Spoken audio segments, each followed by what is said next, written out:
I haven't done a video about the Pokemon anime in a little bit now, and I'm actually really enjoying Journey so far. Due to my love for the Pokemon anime again, I decided to do a Pokemon anime month where I upload one Pokemon anime video a week for the entirety of September. If you guys enjoy the anime stuff after September, I would definitely be down to do some more. Today though, I start off the month with the top 10 Pokemon I want to see Ash bring back in Journeys. So without any further ado, let's hop right in.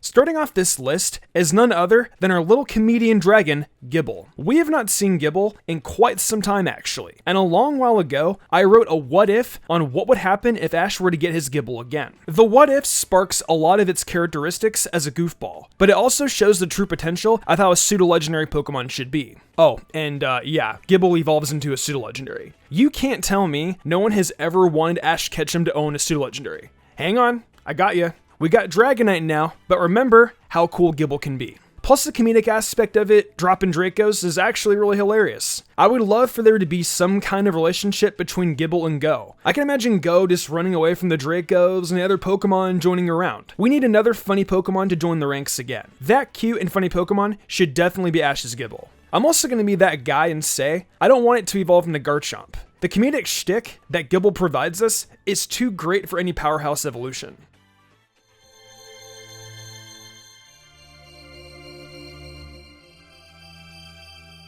At the number 9 spot, I think I have a pretty unpopular Pokemon here in Glaily.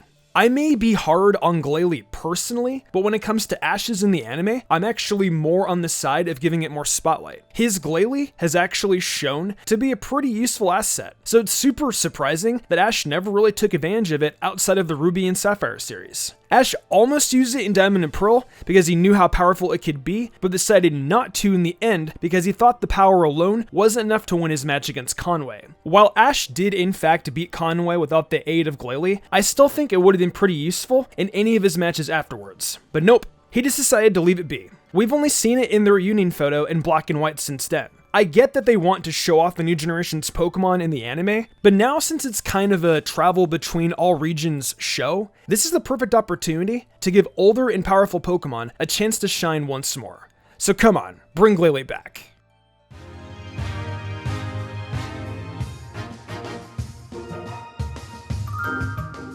Let's say hello to our first friend from Unova, Levanny. Now, a good lot of you know that I'm not a huge fan of the Unova anime series. I literally just got bored instantly. However, there are a few Pokemon in this series that do make some moments worth it and wholesome as well. Ash's Levanny is an example of the wholesomeness I am describing. Essentially, think of a Nana that knits scarves, blankets, and a few other warm goodies. That's Levanny in a nutshell. The kind old grandma who will do anything for her kids. I personally see Levanny as that, even though he's technically not a grandma. Levanny as a Sewaddle was a little funny dude. He took a bit to warm up to Ash, but it was still a treat to have. I am a tad upset Ash did kind of forget about Levanny. I wanted to get some kind of love.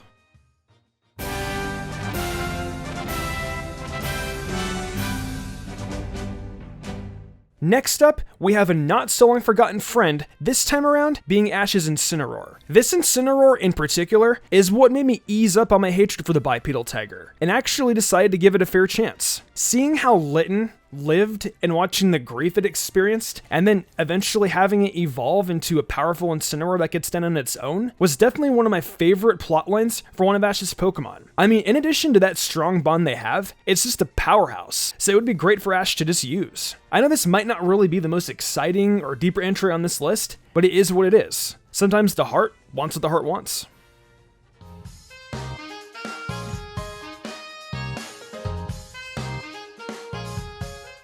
So, I put this iconic duo of Pokemon at the number 6 spot. Hey Squirtle, hey Bulbasaur. Who doesn't want these guys to make some sort of small cameo? They don't even have to come back for a long while. I would be totally fine if they just had a 1 or 2 episode cameo. Honestly, if they just came back to do a classic Kanto showdown against someone with Pikachu, I'd be fine with that. But I feel we don't need to include Charizard though, unless Ash's and Leon's battle. I don't know if that would happen though. One thing that I wish the Pokemon anime would deliver on is a Squirtle Bulbasaur tag double battle. Ash has Squirtle and Bulbasaur out for a double battle, and they duke it out with a pair of twins or something. It would be an episode of teamwork and whatnot. Go could be struggling with teamwork. Ash is like, hey, I got a great team right here. Then you just show them work together, Go learns the importance of teamwork, and there you go, boom, there's your next Pokemon What If. Bulbasaur and Squirtle gotta come back at some point, and without Charizard. I want to see them work as a duo more than anything again.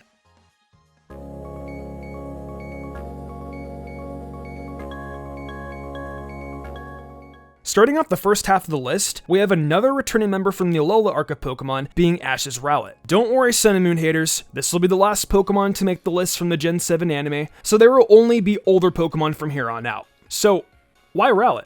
Well, I just really want to see it travel alongside Ash again. It was just too adorable, and I really miss it. There really is no deeper reason other than that. I will say though, it does have potential to be a real team player, as it did win Ash's battle against Hau and Alola. I know some of these Pokemon win by dumb luck, and doesn't necessarily mean Rowlet is stronger than any fully evolved Pokemon, but going by anime logic, any Pokemon can be super powerful, regardless of evolution status. Also, who wouldn't want to see a Dynamax Rowlet with its Decidueye hood on?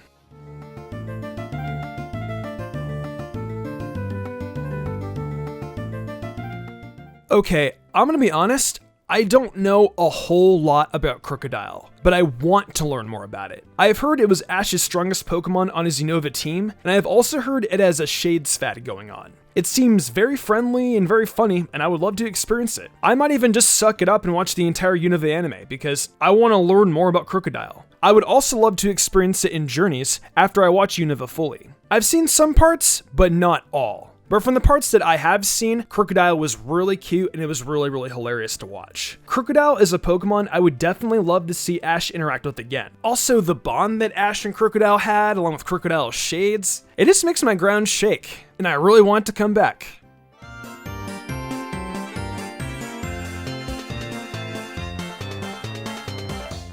Making its way into the top 3, we have the Fang Scorpion Pokemon, Gliscor. Ash's Gliscor was just fantastic. It helped out Ash big time in the Lily of the Valley Conference, and that was the closest thing he was to winning a league before X and Y and Alola. I mean, if you think about it, in actual Pokemon gameplay terms, Gliscor is pretty powerful anyways. So giving that anime logic boost could only mean better things for Gliscor. It had great moves on it, so it's already built for success. And not to stir the pot here, but the fact that we have potential Diamond and Pearl Remix coming up could be a big push for reintroducing some Sinnoh Pokemon into the series once again. I'm doubtful we'll get Dynamax or Gigantamax in these hypothetical games, but with Pokemon's track record as of late, I wouldn't put it past them to give us something interesting for these remakes, just to spice it up a bit. And Gliscor is a great Pokemon to give something special to. And hey, maybe they'll even bring back Megas. Or not, I'm sorry. That was mean of me to give any false hope for that. We can all dream though, can't we?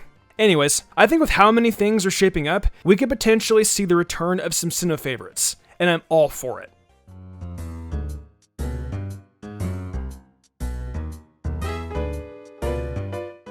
This number 2 spot may surprise some of you guys, but I'm going to put Snorlax here. Now my reason for Snorlax is simply because we haven't seen it in such a long time. It used to be so iconic back in the day. It would eat all the food around it, including food that didn't belong to it. I would just laugh hysterically whenever Snorlax would go and pick up someone's plate of food, and how it would just eat the entire table alive sometimes. This lovable oaf would add some real comedic relief to Journeys, and I just think overall, we should just appreciate Snorlax. It's a lovable Pokemon, and I don't think anyone would particularly have a problem with it coming back for a bit.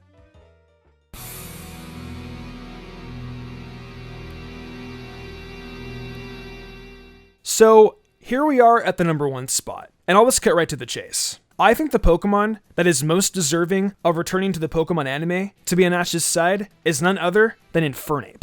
Infernape has all of the qualities I'm looking for in a returning Pokemon, and then some. Pretty powerful? Check.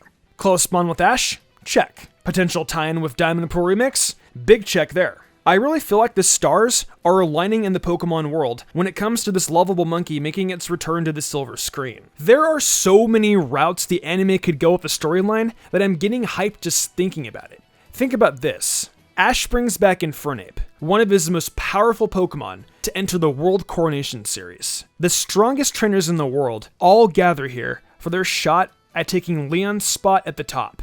Then, in that process, who does Ash take on with Infernape by his side? None other than one of Ash's old rivals and Infernape's former trainer, Paul. Their battle in Diamond and Pearl was pretty climactic. So how cool would it be to once again see these rivals face off in a rematch? Especially if we can see even more growth in Infernape as a Pokemon. I hope you all get where I'm coming from, because honestly, this is the Pokemon I like to see return the most, and no other Pokemon comes close.